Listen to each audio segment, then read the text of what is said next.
जय जगन्नाथ बंधु मैंने देखु मुझे सुंदर भाव दांती बड़ी कर पूरा हाथ में बढ़िया गुंड हो जाऊँगी।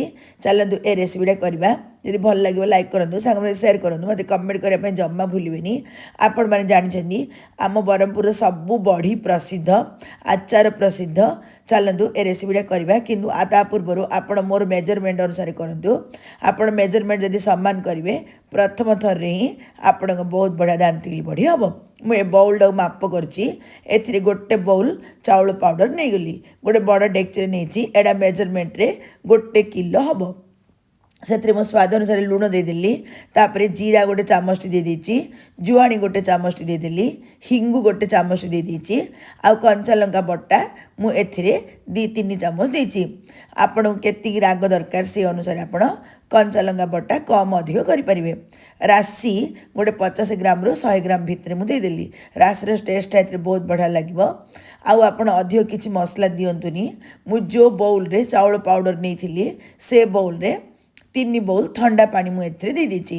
ठंडा पानी दे सारापर हाथ में घाटिकी बढ़िया आम मिसईदेवा जमीद कि चाउल पाउडर गोटे गुला एबनी। आपण से प्रति ध्यान दौथे जदि चाउल पाउडर गुला हो रही कहले आमर दांती गिला गढ़ला बेले गुला गुला हो जमा भल हेनी। तापर चुली को ऑन करी चुली उपर बसईदेवा ताकू लगातार 10 ରୁ 12 मिनट पर्यंत बढ़िया घाटी देवा जमीद कि आमर दांती गिला अटाटा पूरा सीझीज। आपण गोटे कप चाउल पाउडर रे 3 कप पानी ही दौ था कम देवे जदि भल भाव दांती गिला अटाटा सीझीबनी बढ़िया आमर टाण होदी अधिक देवे पतला होप्रति आप ध्यान दौथे।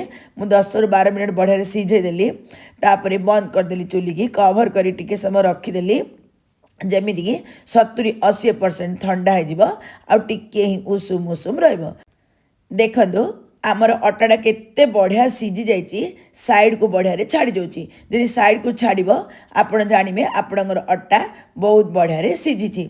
मु गोटे दांती गिली छांच नहीं गली छात उपर जरी पारी देची आपण जोड़ी सुखेबे से डायरेक्ट जरी पारिदेवे कहले आपर आ बढ़ी भांगीबनी। तापर मो दांती गिली बढ़ी सब गढ़ीदेली।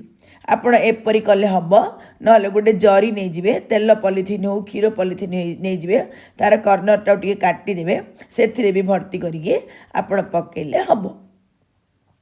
पकई सारे पर आपण गोटे दिन एमती सुखे दिंतु तापर ताकू बाहर कर दिंतु एपट सेपट कर 2-3 दिन भल भाव सुखे दिंतु।